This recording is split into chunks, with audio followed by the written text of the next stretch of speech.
friend, you didn't stumble onto this message. You were summoned to it. Heaven waited. Time aligned. And now the seal is breaking not for the masses, but for the marked.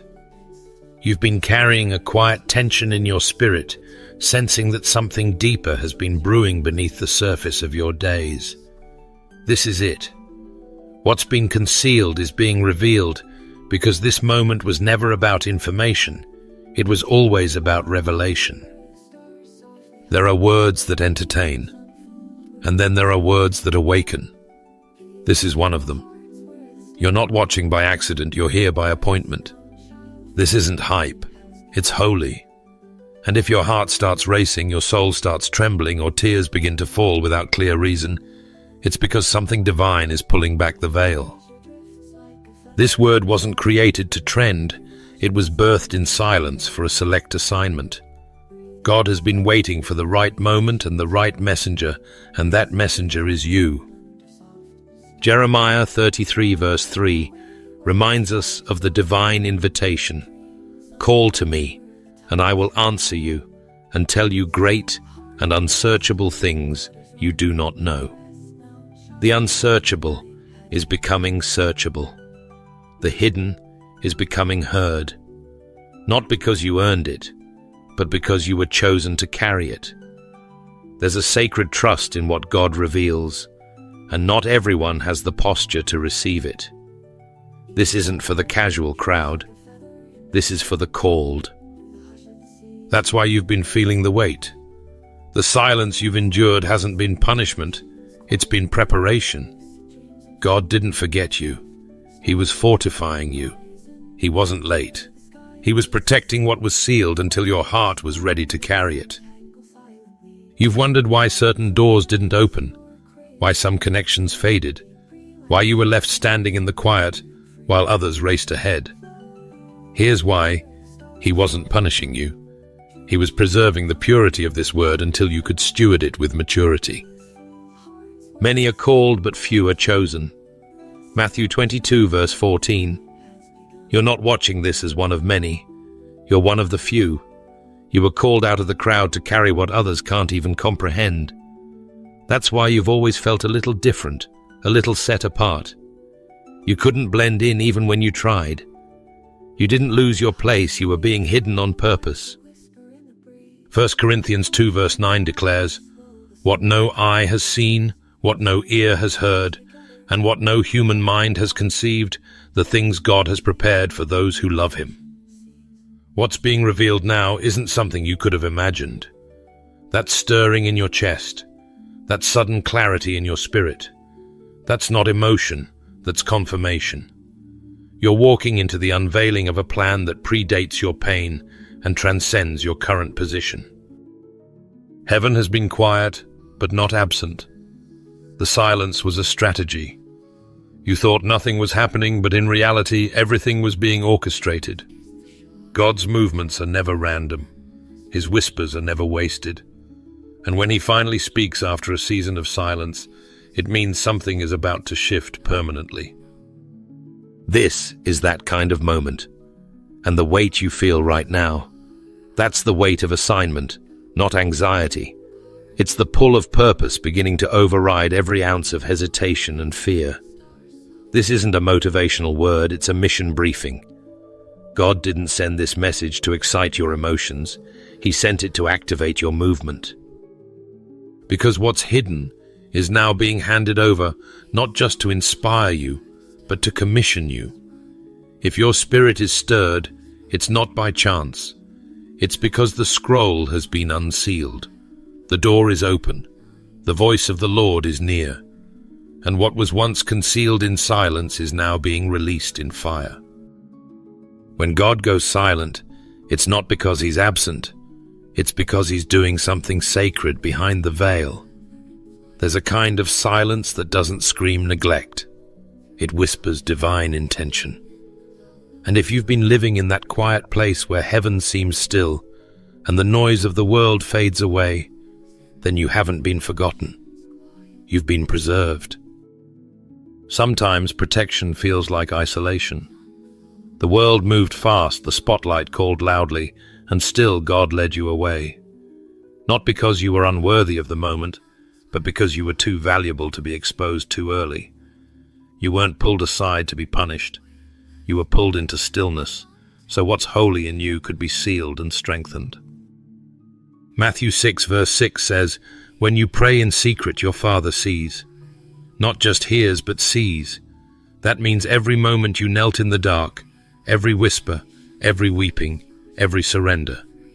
He recorded it. You weren't invisible. You were hidden on purpose.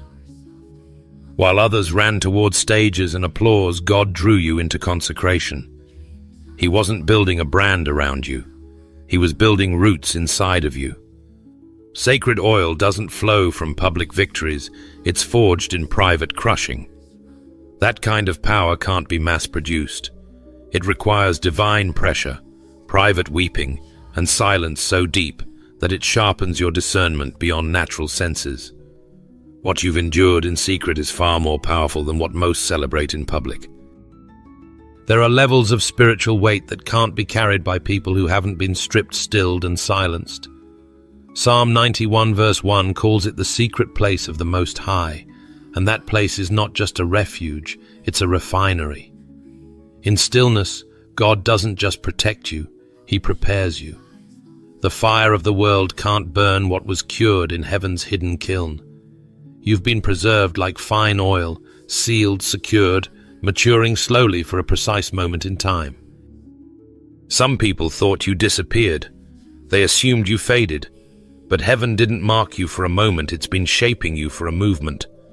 The hiding was never rejection, it was approval. The delay wasn't a denial, it was a divine shield. Like Isaiah 45 verse 3 says, God gives treasures hidden in darkness, riches stored in secret places. You are that treasure. What the world couldn't see, God was investing in deeply. He poured into your well when others walked past your wilderness. And yes, the isolation was painful, but it taught you how to hear the whisper above the wind. It trained your spirit to detect the counterfeit from the consecrated. While the noise of the world shouted its distractions, God wrapped you in a stillness that became sacred space. That's not distance, that's intimacy. That's not abandonment, it's alignment. You've cried behind closed doors, wondering if anyone knew the cost of your obedience. But let me speak this with boldness heaven saw. Heaven heard.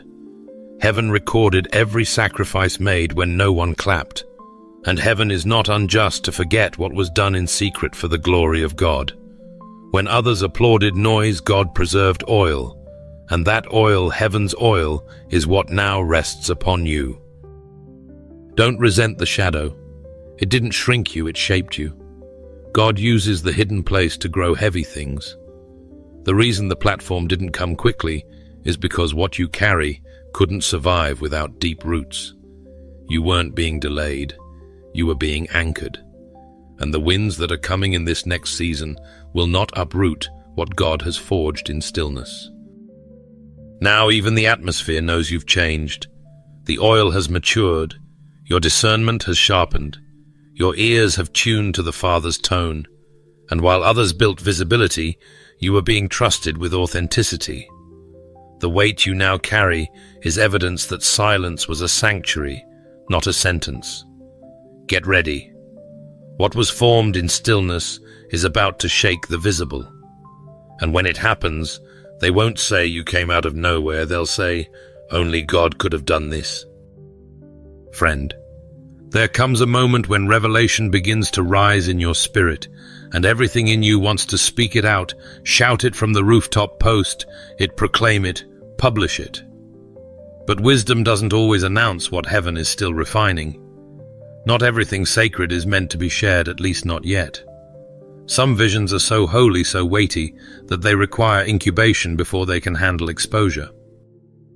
The urge to speak prematurely is real. We mistake inspiration for instruction. We assume that what God whispered today is meant for public release tomorrow. But revelation without timing is dangerous. According to Proverbs 19 verse 2, Desire without knowledge is not good. How much more will hasty feet miss the way?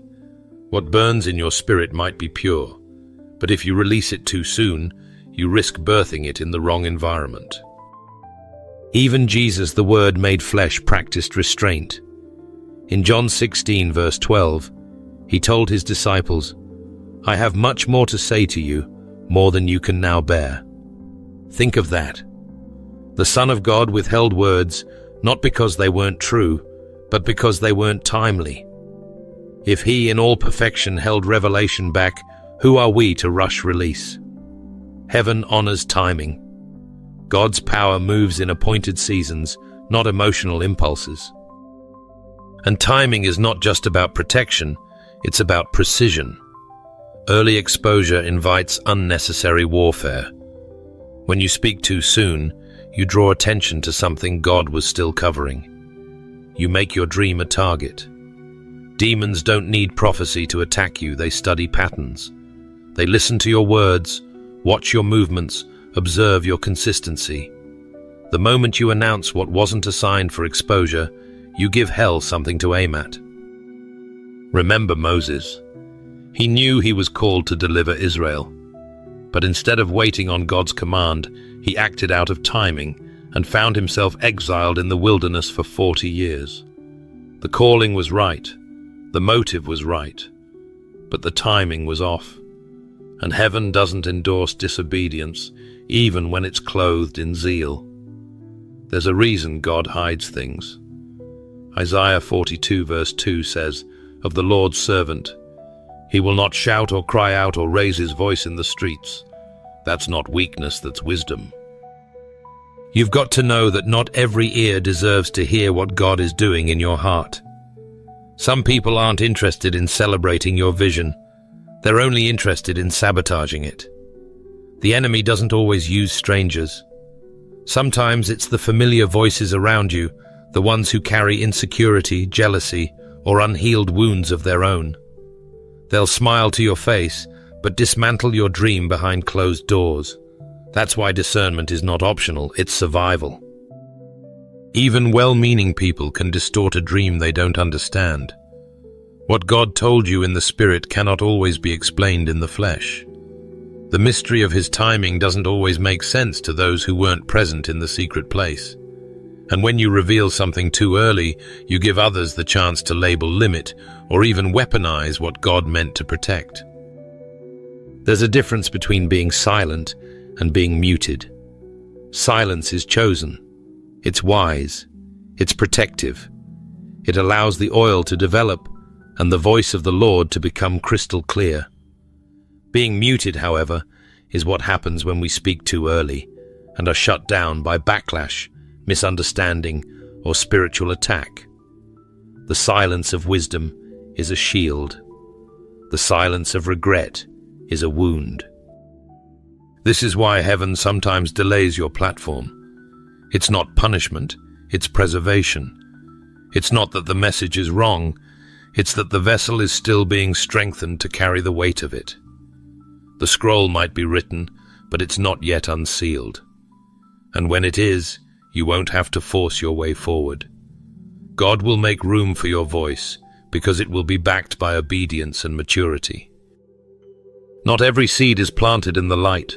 The richest growth happens underground, hidden, protected, nourished in darkness. And when the time is right, what's been maturing in secret will burst forth with undeniable power. Until then, hold it, guard it, cherish it. Let your silence speak of your surrender. Let your restraint reflect your trust. Heaven will open the door when the weight of your words matches the maturity of your spirit. But while God was growing you in secret, the enemy was trying to wound you in the same soil. Some of the deepest wounds don't come from enemies. They come from those we once trusted to hold our dreams, cover our hearts, and protect our vulnerabilities. And yet those wounds were not hidden from heaven. Some betrayal wears a smile, but God saw it coming before you ever felt the sting. There's a sobering truth we often learn through experience. Not everyone who walks beside you is walking in agreement with heaven for you. Not everyone who prays with you is praying for you. Some people don't carry oil, they carry agendas. And you sensed it. Something didn't sit right in your spirit. But your loyalty overruled your discernment. You stayed open when God was whispering, guard that. Just because someone is in your circle doesn't mean they belong in your confidence. Betrayal often looks like concern. It wears the face of compassion, but it hides a heart of envy. Hezekiah learned this the hard way. In 2 Kings 20, verse 16 to 17, after showing the Babylonians all the treasures of his house, Isaiah came with a sobering word. Everything he had shown would one day be taken away. Why? Because he exposed what was meant to stay sacred. His openness cost his descendants their inheritance. Sometimes we hand over the blueprint of our breakthrough to people who were never assigned to protect it. You shared vision with someone whose spirit couldn't handle the weight of your promise. They didn't pray over it, they poked at it. They didn't carry it, they copied it.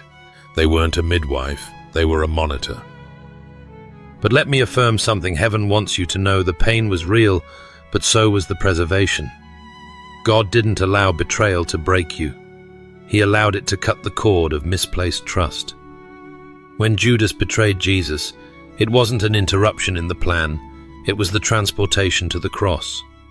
Some people had to turn on you so God could turn you toward him.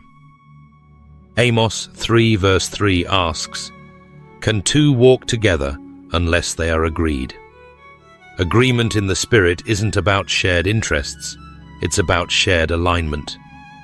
Some people were walking with you in proximity but not in purpose, and God in his mercy exposed it before it could damage your destiny. Don't grieve the ones who walked away. Thank God for the protection you didn't even know you needed. One of the hardest lessons in calling is learning to discern the difference between covenant and convenience. Covenant fights with you, weeps with you, stands watch when you're weary. Convenience just wants a front row seat to your promise, and when the spotlight dims, they disappear. But hear me, God is not punishing you by shrinking your circle. He's preparing you by sanctifying your space. Matthew 10 verse 36 reminds us, "A man's enemies will be the members of his own household." Sometimes the spiritual warfare closest to you isn't outside, it's right next to you. But don't retaliate. Don't try to prove your purity. The safest place is still the secret place. God is drawing you back not to isolate you, but to insulate you. The oil is being preserved again. There's a unique kind of fire that comes from betrayal. It burns clean. It clarifies. It breaks illusion. But it also purifies your discernment. What once broke you now builds your boundary. What once shocked you now sharpens you. And what once crushed you now confirms that your calling carries weight. If you've walked through the sting of deception, through the confusion of trusting the wrong voice, know this: the exposure was the mercy of God. Because he's not just interested in where you're going, he's committed to who you become on the way. And he will not allow compromised alignment to contaminate the next level of your assignment. This is not a time to doubt your discernment, it's a time to refine it. This is not a season to mourn the closings, it's a season to steward the silence. Because what God is doing next in you is too costly to be shared with casual connections. Heaven is narrowing your circle not to isolate you, but to amplify your calling. Some doors are closing, but they are closing to protect your oil. Sometimes the loudest thing in your life is the absence of sound. When heaven goes quiet, when prayers feel like they bounce off ceilings, when revelation stalls and the word seems to echo instead of answer, that's where many people panic. But I've learned something about God's character. His silence is never random. It's never careless. When God goes quiet, it's not distance, it's design. You must unlearn the lie that silence equals abandonment. Silence in the natural doesn't mean stillness in the supernatural. It's in the hush of uncertainty that the strategies of heaven are formed. Exodus 14 verse 14 says, "The Lord will fight for you. You need only to be still." Stillness is not passivity, it's positioning. It's the posture of those who trust that their defender has already gone before them, even when the path seems unclear. Heaven's silence is more like a womb than a wall. In the womb, everything is developing in order, but nothing is making noise. It's silent before the birth. That's how heaven works.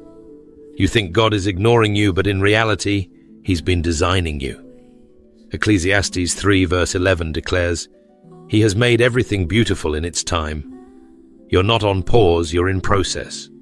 And divine timing is more about what's forming in you than what's happening around you. Let me speak to the one who feels buried. You're not. You've been planted. The difference between burial and planting is simple. What's buried is forgotten. What's planted is expected to rise. The darkness, the silence, the weight. It's not your grave, it's your greenhouse. You may not hear movement above, but roots are growing below. You're getting grounded so you don't get shaken when the light finally hits your face. God's strategy often hides in stillness. Delay is not denial, it's defense. God will withhold something you're begging for to protect you from something you can't see. Lamentations 3 verse 25 to 26 says, "The Lord is good to those who wait for Him, to the soul who seeks Him." It is good to wait quietly for the salvation of the Lord. This silence isn't punishment, it's a divine filter. He's removing the noise so you can hear what matters. You've been praying for doors, but God is dealing with the hallway. And yes, it's quiet in the hallway, but it's where endurance is built and clarity is forged. It's in these quiet seasons where heaven also starts revealing who's truly aligned with your purpose. When the platform is silent, when your name isn't trending, when the oil is still hidden, that's when the real ones stay. If they can't walk with you in the silence, they don't deserve a seat when the sound comes. Every quiet place is a stage rehearsal for what's about to break in your life. Don't rush it. Don't resent it. The right ones know how to intercede, not interrogate. The right voices will push you deeper, not pull you out of position. Obedience without applause is where your crown is forged. If you can obey when nobody's watching, you'll carry glory when everybody's looking. It's easy to be loud with a microphone, but can you be faithful in the whisper? Can you hold on to what God said, even when He's not repeating Himself? Strategy is being born, not for show, but for sending. There's a depth that only comes from walking through silence and coming out with fire. You see, when God speaks, He creates. But when He goes silent, He crafts.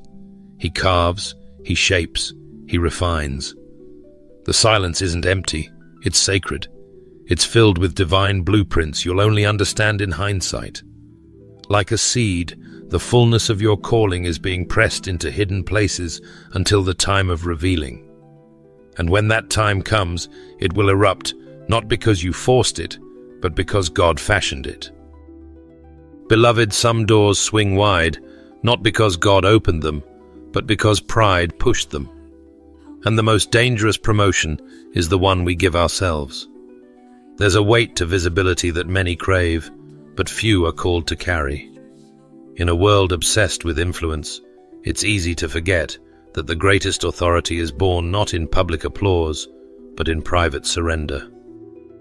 If we're honest, there's a part of all of us that wants to be seen, known, and affirmed. That desire isn't evil, but it is dangerous when it overrides discernment. When your need to be noticed becomes louder than your need to be obedient, you've already stepped into spiritual compromise. Proverbs 29 verse 11 warns us that a fool gives full vent to his spirit, but a wise man quietly holds it back. Not every fire is meant to be broadcast. Not every vision is ready for a platform, and not every crowd is qualified to carry what God has planted in you. We are living in a time where people post for approval instead of praying for alignment. Visibility has become the modern currency of value. But let me speak this with urgency. Just because you're visible doesn't mean you're validated. The wrong spotlight can expose what wasn't meant to be unwrapped yet. And exposure outside of God's timing doesn't just delay destiny, it damages it. Like fruit picked too early, it may look ripe on the outside, but it won't nourish anyone. God's strategy has always been countercultural. Jesus made it clear prayer was never meant to be a performance. You can pray loud in public and still be empty in private.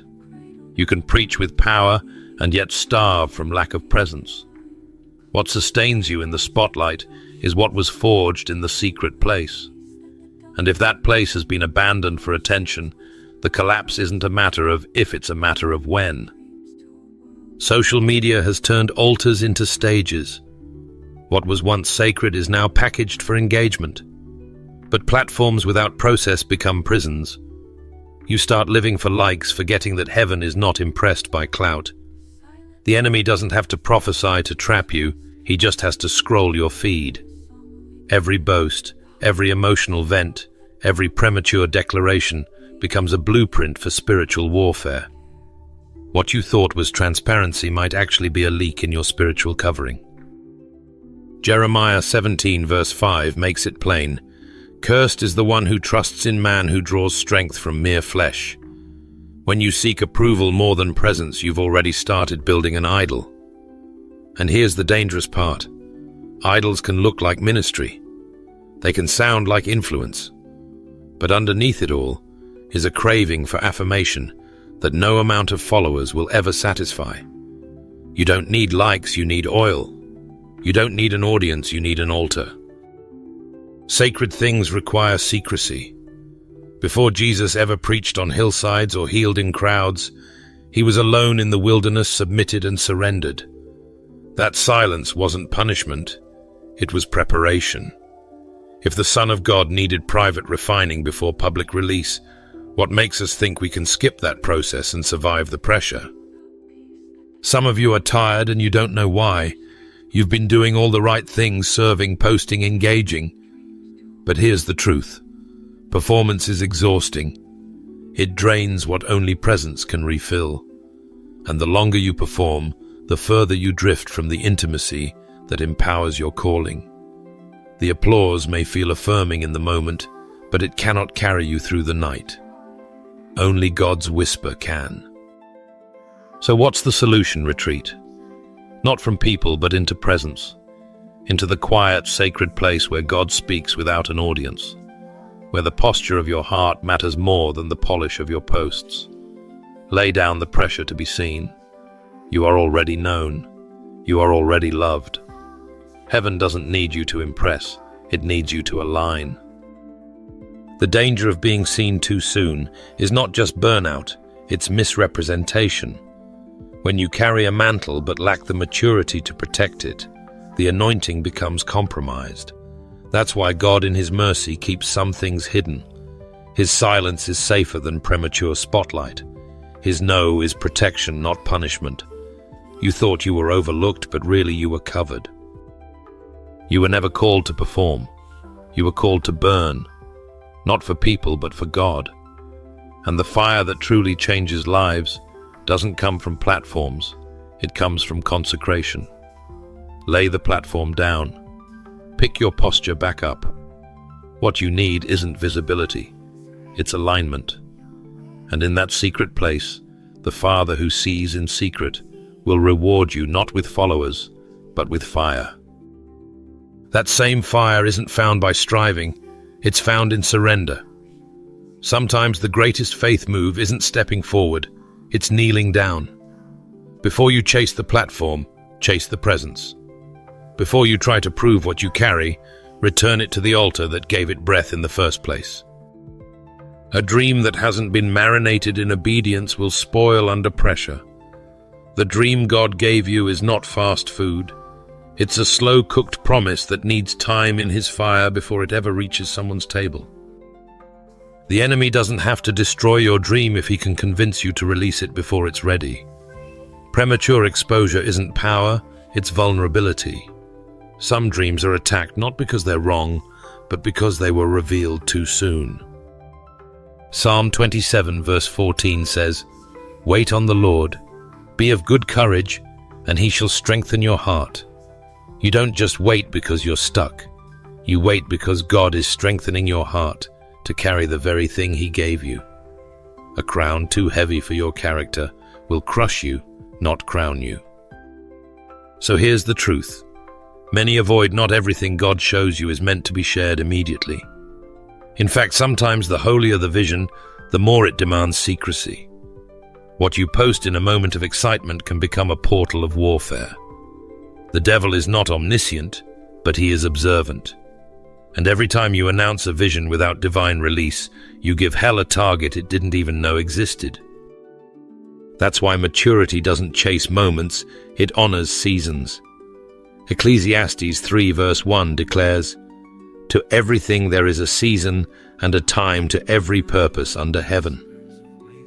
Obedience to God's timing is the foundation that sustains every true calling. What you build with excitement can collapse in exhaustion, but what you build with patience will carry eternal weight. Let your vision mature in private before you expect it to move people in public. You don't need more visibility, you need more surrender. Some of the most powerful anointings were cultivated in hidden places. Moses didn't walk into Pharaoh's court until after 40 years in the wilderness. David didn't wear the crown until he first learned how to steward sheep. Joseph dreamed of ruling, but first he had to survive the pit, the prison, and false accusation, all while keeping his integrity intact. There is a refining fire in stillness, a divine molding in hiddenness. When you allow God to shape you away from the eyes of the crowd, He ensures that your heart will not collapse under the weight of what's coming. You're not wasting time in the hidden place, you're gaining oil. Psalm 84 verse 11 reminds us that no good thing will He withhold from them that walk uprightly. If He hasn't released it yet, it's not because He's holding out, it's because He's holding you together for the right moment. So instead of trying to be the billboard, be the vessel. God doesn't need your branding, He needs your surrender. The more intimate your connection with Him, the less you'll feel the need to convince others of what you carry. Influence without intimacy is noise. But intimacy without influence still changes atmospheres because heaven responds to obedience, not popularity. There's something sacred about being quiet when the world tells you to speak. There's something holy about praying when the world says, promote. The most trusted leaders in the kingdom aren't the loudest. They're the most surrendered. They're the ones who took their dream, laid it on the altar and said, Lord, do with this what you will. That's when your vision becomes more than ambition. It becomes assignment. And here's the promise, what God ordains, no man can reverse. When the release finally comes, it will come with protection, provision, and peace. You won't have to strive to be seen, beg to be noticed, or rush to explain. The same God who whispered the dream into your spirit will be the one to bring it to pass. He will do it in such a way that only He could get the glory. So before you run ahead, return. Return to the altar where the dream was born. Return to the secret place where your posture still matters more than your platform. Let the fire of consecration burn away anything that would contaminate the purity of what God gave you. The altar is still the safest place for the dream, and obedience is still the only path to divine release. Friend, when your soul starts to itch in rooms that once felt comfortable, don't call it confusion, call it confirmation. You're not breaking down, you're breaking out.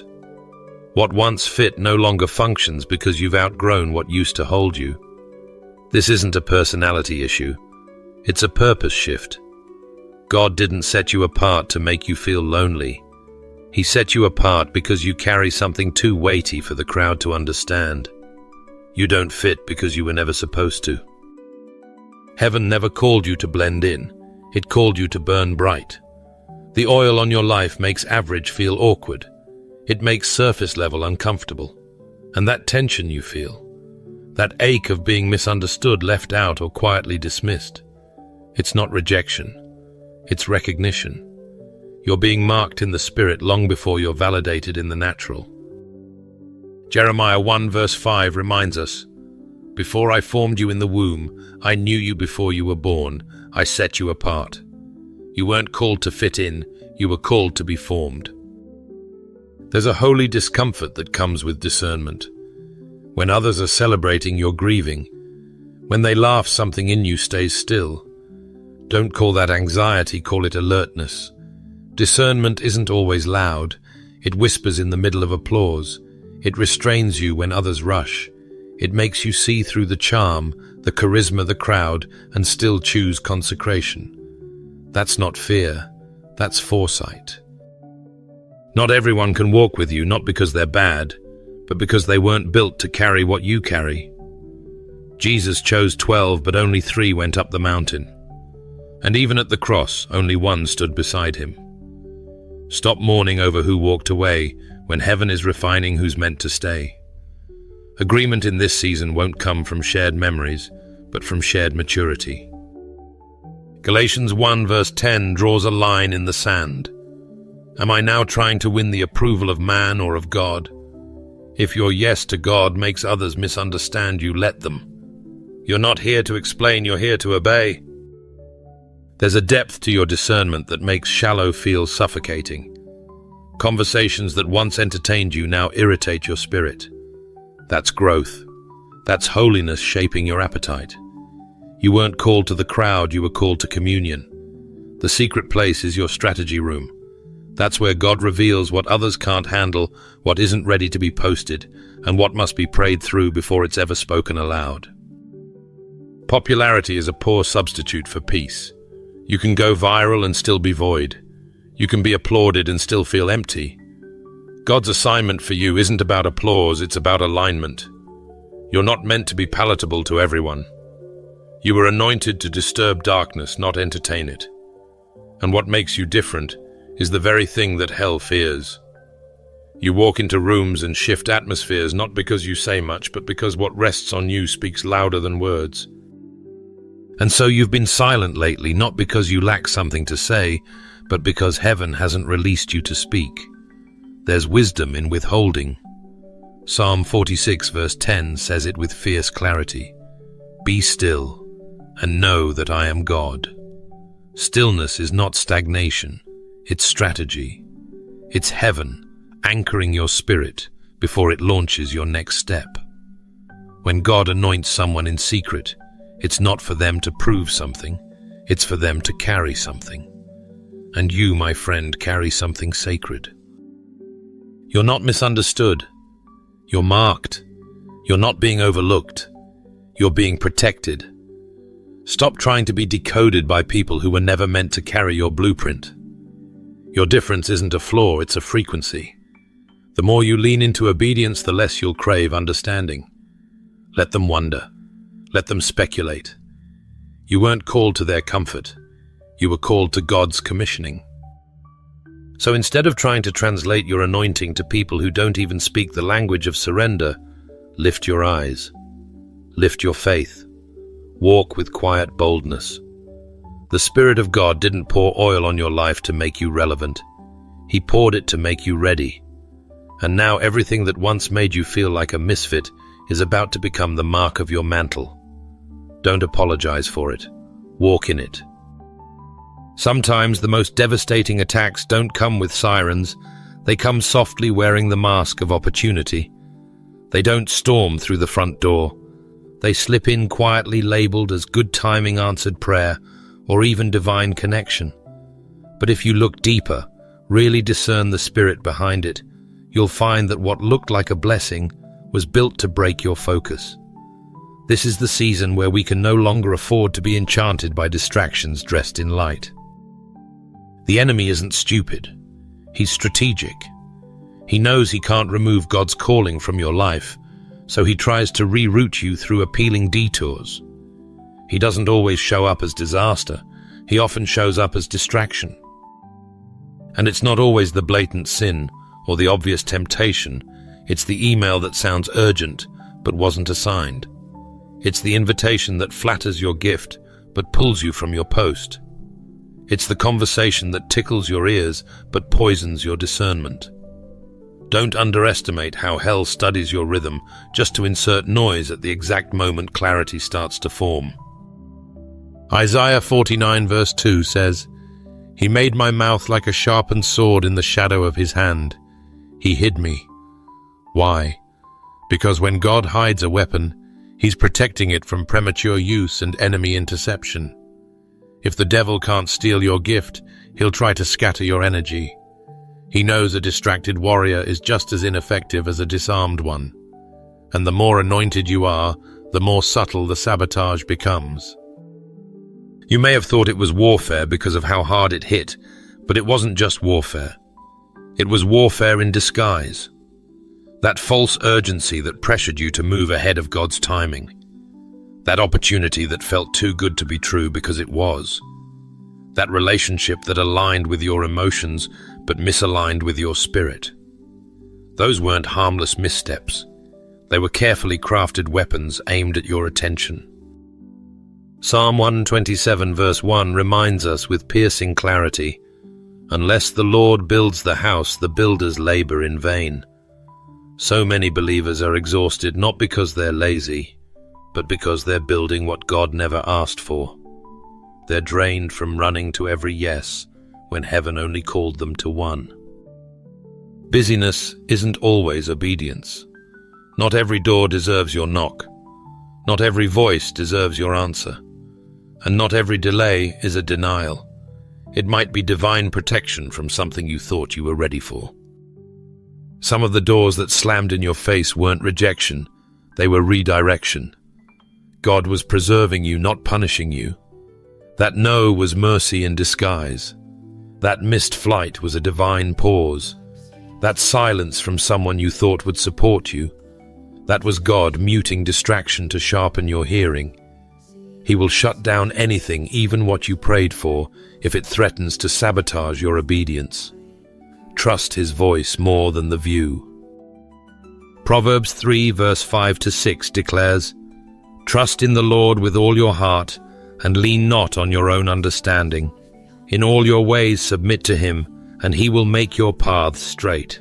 That's not poetic advice, it's divine instruction. The enemy thrives when you lean into your logic. He capitalizes on your assumptions. He hijacks your urgency. But God straightens the crooked paths, not through your effort, but through your surrender. What if clarity isn't coming because you're asking man instead of submitting to God? You don't need 10 confirmations when you have one command. You don't need public consensus when heaven already whispered it in private. Delay the announcement. Cancel the meeting if it compromises your consecration. Walk away from the deal if peace isn't present. If obedience doesn't go with you, favor won't follow you. Let's be real. Some of us were on the brink of being derailed not by demonic forces, but by distractions we called destiny. We almost compromised our calling for clout. We almost traded silence for platform intimacy, for influence, wisdom for movement. But grace intervened, mercy intercepted, and now the distractions that once looked attractive are being exposed for what they are, assignments of assassination targeting your alignment. But here's the shift. What once pulled your attention now strengthens your awareness. You're not chasing momentum anymore. You're anchored in mission. You've learned the sound of God's whisper, and that whisper is louder than the crowd. From here on out, every yes will be sacred. Every step will be spirit-led.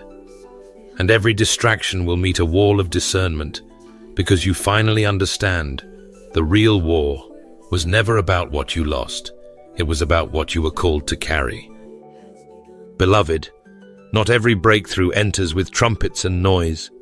Some of the greatest shifts in the spirit begin in silence, deep, holy, deliberate silence. The kind that doesn't need to announce itself to be effective. The kind that doesn't broadcast warfare, but wins it behind the veil. You may feel overlooked, unseen, or even bypassed, but heaven hasn't missed a moment of your obedience. And while others may run toward platforms, you've been anchored in the secret place, and that's why the breakthrough belongs to you. Matthew 6 verse 6 gives us a glimpse of this hidden power. But when you pray, Go into your room, close the door, and pray to your Father who is unseen. Then your Father who sees what is done in secret will reward you. That reward doesn't always come in the form people expect. It might not be a stage applause or recognition. Sometimes the reward is unshakable peace in the storm. Sometimes it's spiritual territory claimed quietly while others sleep. Sometimes it's knowing that when you speak, all of hell trembles even if no one claps.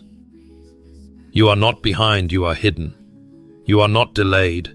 You are being delivered into divine timing. You are not forgotten. You're being forged. The enemy has been watching for your collapse, but instead God's been setting you up for a quiet elevation that needs no endorsement but His. Psalm 118 verse 23 declares, "The Lord has done this, and it is marvelous in our eyes."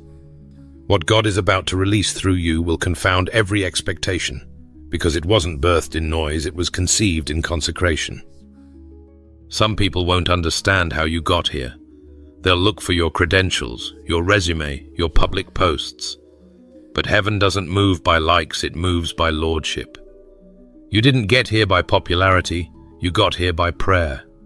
You didn't earn it through followers, you were entrusted with it through fire. What you've endured in private has been cultivating the kind of spiritual authority that doesn't ask for permission. It walks through open gates with confidence. You're not just walking into a breakthrough, you are the breakthrough. You are the evidence that silence doesn't mean absence, that waiting doesn't mean wasting, that when God hides you, He's not diminishing your value, He's intensifying your anointing. You've been operating undercover, and it's made you dangerous to the kingdom of darkness. The enemy thought you were down. He mistook your quiet for retreat. But in reality, you've been loading spiritual artillery, standing in stillness while heaven whispered strategy. 1 Peter 5 verse 10 reminds us, "And the God of all grace, after you have suffered a little while, will Himself restore you and make you strong, firm and steadfast." That restoration is not just healing, it's commissioning. God isn't just bringing you back from the fire, He's launching you through it. You are stepping into the visible now, but not with noise, with weight. The kind of weight that only comes from time spent in holy shadows. Chains are breaking where no one is watching. Prisons are opening because your faith dared to whisper instead of scream. It takes maturity to keep your sword sheathed until heaven says now. And that's what you've done. You've waited, trusted, discerned, and now the detonation in the spirit is beginning. It doesn't need a countdown. It doesn't need a crowd. It only needs your obedience. This isn't hype. It's holy. This isn't a motivational word. It's a spiritual commission. Walk like someone who knows their name was etched into heaven's scroll long before a platform knew your face. What is coming through your life doesn't need announcement. It needs alignment. The oil has already been poured. The moment has already been marked. You're not behind schedule. You're exactly where the fire needs to fall. So don't flinch when they question your quiet. Don't second-guess the hiddenness. What God births in silence, He confirms in power. This isn't just your breakthrough, it's the blueprint for someone else's deliverance. Your bold, quiet obedience is making a sound in the spirit realm louder than any microphone ever could. Friend, you didn't stumble upon this moment, it was carved into eternity for you. Heaven didn't just release a word to inspire you, it released a charge to commission you. You've been carrying something sacred hidden under layers of silence forged in seasons when no one was watching. But now God is lifting the veil. The time for concealment has expired. The season of sacred unveiling has come. This is not about hype, it's about holiness. You're not just hearing another message, you're being handed a mantle. The silence didn't strip you, it shaped you. And now your steps carry a weight that you didn't manufacture. They carry the authority of someone who has been buried in consecration and resurrected with divine clarity. Arise, shine, for your light has come, and the glory of the Lord rises upon you. Isaiah 60 verse 1 declares, This is your arising moment, not to be seen, but to be sent. The favor you carry is not for show, it's for stewardship. This is not the kind of season where you chase opportunities. This is the season where opportunities chase obedience. God is not looking for the loudest voice, He's looking for the deepest yes. What was once delayed was never denied. It was preserved for such a time as this. The fire you feel in your bones right now is not emotional, it's eternal. You've been trusted with this hour not because you're perfect, but because you didn't quit when it got quiet. The weight of glory doesn't rest on the casual, it rests on the committed. And if this word has pierced your spirit, it's because you've been called to carry more than revelation, you've been called to embody it. You're not just a listener. You're a living epistle written by the hand of God and read by those searching for hope. You've been anointed not just to survive, but to awaken others. For the vision is yet for an appointed time. Though it tarry, wait for it will surely come. It will not delay. Habakkuk 2 verse 3 reminds us, this is that moment. The tarrying is over. The appointment is now. There is no going back to silence after this kind of sound. There is no returning to shadows after being set ablaze. What God whispered in the stillness, He's now shouting through your life. This is not inspiration. This is a divine instruction. This isn't about feeling stirred. It's about walking sent. And where He sends you, heaven backs you. The word has gone before you. The fire is inside you. And the time has arrived. He didn't hide this just to hide you. He hid it until He could trust you. And now the seal is broken. The scroll is open. The assignment is activated. And just like Jesus declared in John 11 verse 25, I am the resurrection, and the resurrection life is now flowing through your purpose. What was hidden is no longer held back. What was sealed is now commissioned. What you've carried in silence, you will now carry in fire. Don't delay.